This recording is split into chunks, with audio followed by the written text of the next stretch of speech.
Information Europe 1, notre chef du service politique Louis de Ragnel, la France durcit sévèrement le ton sur l'octroi des visas à l'égard de l'Algérie, du Maroc et de la Tunisie, conséquence du manque de coopération de ces pays sur les fameuses OQTF, les obligations de quitter le territoire.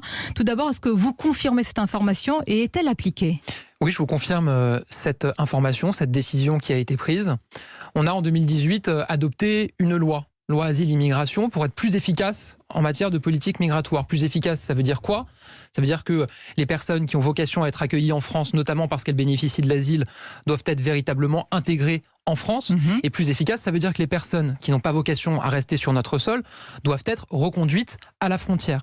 On a pour ça réduit un certain nombre de délais, fixé une limite à 6 mois pour l'examen des dossiers, pour être plus efficace. Et vous le savez, le frein à cette efficacité et aux reconduites effectives, c'est le fait qu'un certain nombre de pays refusent de délivrer ce qu'on appelle des laissez-passer consulaires qui permettent effectivement d'éloigner une personne et de la reconduire dans son pays d'origine.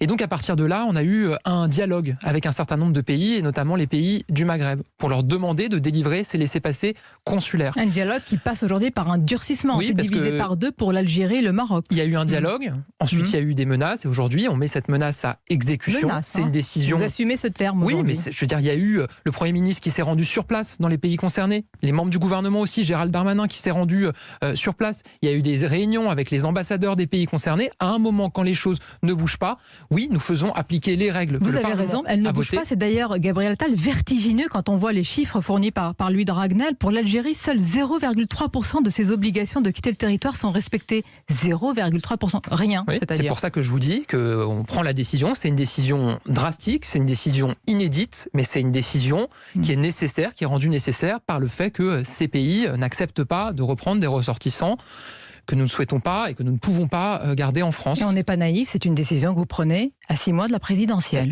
Sonia Mabrouk, ça fait depuis 2018 qu'on est sur ce chantier-là. Évidemment, on est passé dans un premier temps par un travail diplomatique, parce qu'il faut d'abord échanger avec les pays concernés, parce qu'il faut aller au bout de la discussion et du dialogue avant de prendre des décisions difficiles comme celle-ci. Difficile et temporaire ou alors pérenne, monsieur le porte-parole ? Je vais vous dire, la décision elle est prise là, elle a été décidée il y a quelques semaines, elle va être mise à exécution. Ce qu'on espère, évidemment, c'est l'objectif, c'est que ça pousse les pays concernés à changer de politique et à accepter, encore une fois, de délivrer ces laissez-passer consulaires. Mais vous entendez ce que certains vont dire ce matin. Éric Zemmour l'a demandé, vous l'avez fait. Il le dit depuis des mois. Mais vous savez, on n'a pas attendu qu'Éric Zemmour en parle depuis des mois pour nous-mêmes en parler. Je veux dire, si le Premier ministre s'est rendu, il y a 6 mois, les premières réunions ont démarré, je crois, il y a plus d'1 an sur ce sujet-là. Et quand vous m'avez invité sur vos plateaux depuis des mois, voire il y a plus d'1 an, j'exprimais déjà le fait que cette possibilité était là et qu'on pouvait prendre cette mesure. Mais c'est vrai que dans un premier temps, on a décidé de passer, et je pense que les Français peuvent l'entendre, par un dialogue, une discussion diplomatique. Voilà, les pays concernés sont restés sur leur position. Application de la menace. Et donc, on prend cette décision, déjà encore une fois, concrètement, là, qui est une décision inédite, drastique, qui est appliquée là. Le message a été passé à nos postes consulaires. Comment ils ont réagi, ces pays ? Écoutez, je ne veux pas moi parler pour eux, mais encore une fois, nous, ce qu'on souhaiterait, c'est que la réaction, ce soit davantage de coopération avec la France pour qu'on puisse faire appliquer nos règles migratoires. Éric Zemmour, Gabriel Attal a été insulté